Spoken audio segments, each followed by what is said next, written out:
Behind my eyelids it was all going on. Small transparent spots swarmed across my vision, and it felt like one of those days where the more you think about your problems, the bigger the heap grows. One of those days when you want to climb to the top and scream at the universe for conspiring against you. To add to all of that, I was embarrassed, had a head like a split grape, and when I coughed my joints ached. The reason why an unholy shroud of gloom bound me? The after effects of one hell of a party, and the sight that confronted me when I opened my eyes. Naturally, my aim had been true. I hadn't intended to intrude upon any of my virtues, hadn't intended to intrude at all. What could I do? I'd just woken up next to a young woman I wanted to sleep with. Looking around, I spotted a greetings card that lay amongst the debris on the bedside table. Behind the picture of red roses, it was addressed to Valerie. Sorry I missed your birthday. Why didn't you come over Friday? Above the dusty orange smudge, it was signed, With love from Amy. By this time, the hammer of the gods was ringing hell's bells into my head. I just couldn't wrap my brain around where I was. The booze had left me with a weak numbness again, but thankfully no paranoia that time. I pinched the back of my head to make sure it was all real, just the same.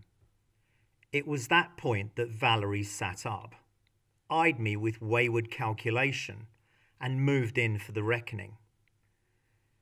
Do you really think you can turn back the clock with another fake honeymoon? She said curtly.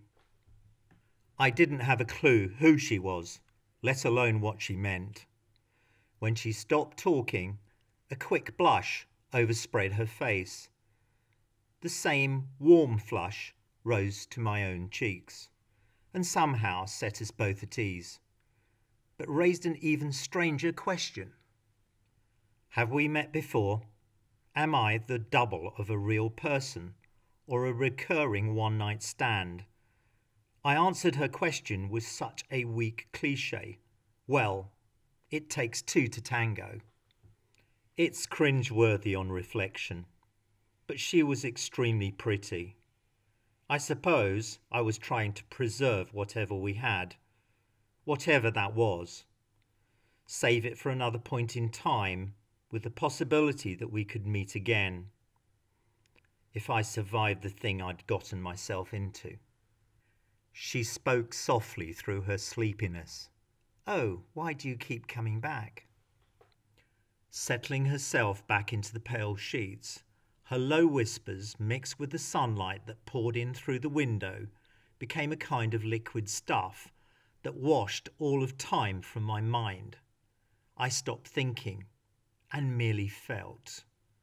The bend in her waist, so soft, her body so warm. It seemed to melt into mine. I was so used to living without a woman by then. Her youth and prettiness shocked me. When I touched her shoulder, there was a wriggle of dissent. It made me jump. And so it came to pass that a make-believe maiden, as innocent as a sleepwalker, blew the air around her face and tried for another sleep, while I tried to think of what to do. Once she had dozed off again, I kept a close eye on her, her breast rising and falling, with the regularity of a pendulum, with the soft, sweet smile on her face. It was clear that no bad dreams had come to disturb her peace. Settling down behind her, I traced the small scar down her shoulder blade, counted the freckles on her back, joined them together in a dot to dot with my grubby finger, completely sure that for one fleeting moment, in the warmth and sanctuary of her bed, affection and understanding had passed between us, with no idea that there would be a time when all the scars would be mine. An hour passed, and the room began to feel really close. Carefully, so as not to wake her, I got out of the bed, opened the window, and strained my eyes towards the sunshine. Pure, unadulterated, honest to God sunshine. The real thing, free of creeping clouds and beaming down in great fat golden rays. The kind of day that in the summertime would have mad dogs clock watching for midday and Englishmen pulling on their knotted hankies, packing up their deck chairs and heading for Brighton Beach. With one eye open, I peered over the dusty windowsill to the street. The black Jaguar seemed to wink back at me. Steal thoughts from my subconscious, replace them with its own. Ever since its rescue from the local funeral home, that car had been a labour of love for Valerie. The last Series 2 Jaguar XJS. Most unusual that it had been converted to a hearse, wrapped in decorator's sheets and hidden away in temperature-controlled storage at the dead centre of the village, Lim's funeral home. Been rested for 5 years until the new Bentley 6 had come along. Valerie's brother had cleansed the life back into its leather seats, rubbed them into such a creamy supple. He'd had to name the thing Crombie in memory of an old warm coat. I soon came to realise that it was no ordinary Friday morning. It was so supernatural it caused the kind of chill to run up my spine that only a ciggy could settle. So I punched out a Palmer and thought about a long drive in a dark car. When I looked toward the kitchen, Valerie was dashing around with the kettle, drowning the green mould crystals that grew in the milk bottles, scorching everything in her path like a scorned vixen. Each rasher of bacon dashed in the pan marked a magnificent denouncement of a duplicitous lover to be chased with a spatula, whirled with vengefulness around the oil, and mocked with the uproarious splash of mushrooms that followed.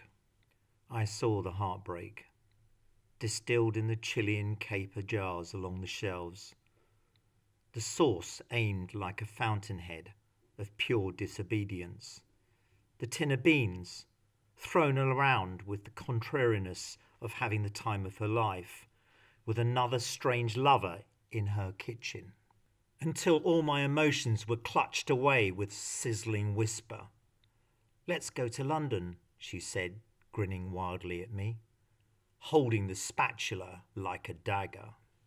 The eggs filled the pan, and the sausages billowed and popped like balloons underfoot. The toast. That was to our drive to Camden town, to seizing the day and setting sail. Vintage cars can often be a case of don't drive your heroes. I thought about it too long and too hard, stared death in the face. That car was a slice of the night driven down from the sky with evidence of a meteor strike on the rear wings. Now, I've got form for driving in hearses. I think Crombie could sense that. In fact, I got to thinking he had a soul of his own. He couldn't have been more real if he growled, fetched the morning paper, and bit the postman's arse. But I don't think he was faithful. He didn't really love anything except the road. Stuck to what he was born into, blowing down the tarmac, snorting white lines. Who was I to deny him his weekend run? So with Valerie anxiously tottering around in her high heels on the curbside, I opened the door, got into the front seat, blessed the dashboard, steering wheel and gear lever, and began getting myself comfortable. The first thing I noticed was the saccharine smell of embalming fluid, and the chrome tines, 6 of them, that punctured the polished wood luggage rack, waiting for a corpse. We were heading for the hustle and bustle of Camden High Street, fully loaded with snacks and supplies, including a lump of slightly damp wedding cake, all wrapped up in polka dots and paper lace. Once Valerie had inched down her dress, she climbed in, turned up the music, slid away the wet label from the beer bottle, and casually took her sips, being very careful not to wet her lips, as though it was champagne she was drinking. With a single turn of a key, all 12 cylinders blazed into life. The perfect start. A solid declaration of intent, and much more wrought than the obnoxious fanfare of a Ferrari, with a lovely loud growl at the top end, the auto version of a Lancaster bomber flying overhead. Boy, he was handsome. With so many chrome buttons on the walnut dashboard, I couldn't keep my hands off. A sports button on the gearbox was unusual in the 60s, as were the car's power windows. Like every man who had ever donned a black tie and sat behind the wheel of a black vintage car, just for a fleeting moment, I was James Bond. Thrilled by the drumbeat of twin exhausts, I gently eased him off the pavement, tipped the wheels onto the road, and pressed my foot blazonly onto the gas. I could smell the rush of the fuel. It made him growl for more as we echoed off under the arches and along the village high street out of Christchurch. Through the rolling grassy bends of the countryside we flashed, and me, my God, blessing the impulse that compelled me to whip him faster through the milky veil of mist. Valerie was grinning beside me, her attempts to talk drowned by the roar. All we could do was exchange cheerful smiles. She accepted one of my palmers as a consolation, tapped the leafy crisp end on the dashboard, lit it with a gold Ronson, drawing the smoke deeply into her lungs with a long sigh, and then exhaling appreciatively. On that day, she was wearing her hair long. The winding plaits recoiled on the beautifully rounded slopes of her shoulders.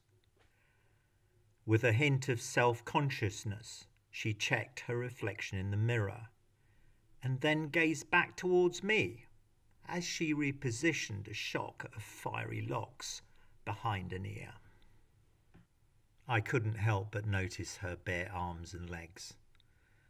They were in need of some sun. The aroma of coconut butter limbs filled the car, and I inhaled, basking in the luxury. I couldn't stop stealing glances all the way. There was no heavy makeup, except for on the lips, which were drenched in red. Through all the twists and turns, she was classy and relaxed. The economy in her movements carried even to her ankles, where she wore a thin gold chain. By her feet, she kept a brown suede tasselled handbag, fastened with a broad ring of amber that matched her eyes. She'd put on a short dress, inappropriately short, I thought. As she reached to turn up the radio, the fabric clutched at her hips. On impulse, I struck 2 matches on the ashtray, just for luck. As we got closer to the turn-off, we counted down the junctions together, exaggerating each number with growing excitement. 6, 5, 4. My knuckles white against the maple steering wheel by the time we finally hit the exit ramp for London. Some hard cornering took us towards Kensington, and a road on which we were only just spared from a collision with a chronic James Dean coming the other way. I might have screamed some obscenity, or at least muttered something about his death wish, but not in that car, not on that day. We soaked up every landmark in silence. The majesty of Marble Arch and Park Lane. It made us three hunky-dories feel most important.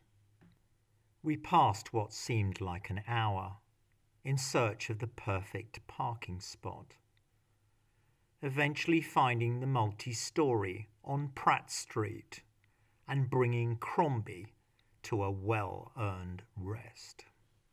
As we walked closer to Camden High Street, with its crowd swelling into an ocean of colour, we agreed that we felt like two goldfish floating around in a huge melting pot of language and the aroma of world food, incense sticks and traffic fumes to fill the gills.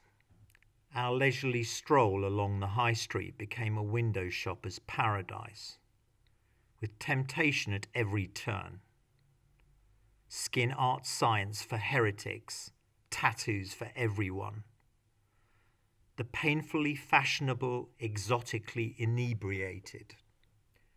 If you're okay with the idea of being tattooed in a shop window, you can do your gap year and go back to your Spanish Catholic village with a lifelong reminder of Camden High Street.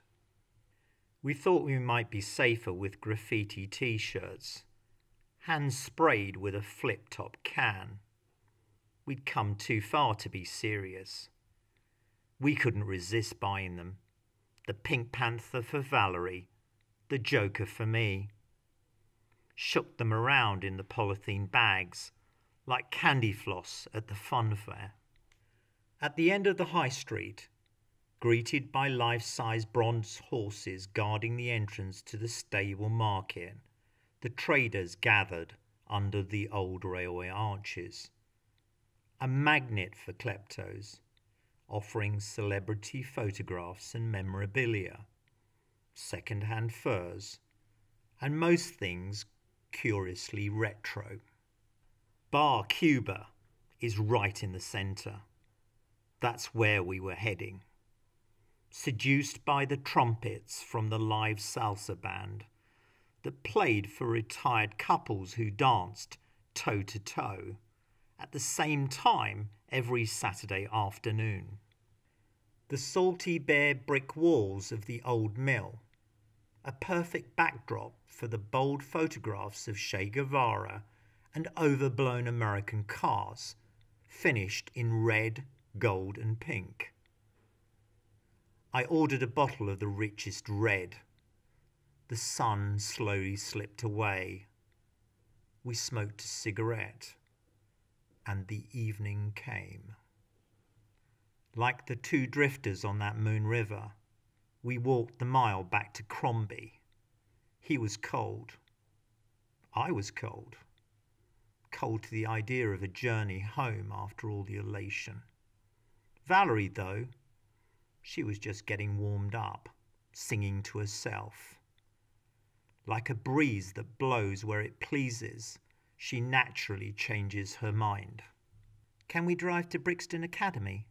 See if there's anyone interesting playing," she said, squinting her eyes at her mobile phone, scrolling through the glowing icons, always knowing something I didn't. After a short drive and some haggling with a ticket tout, we were in, and pressing our way to the front.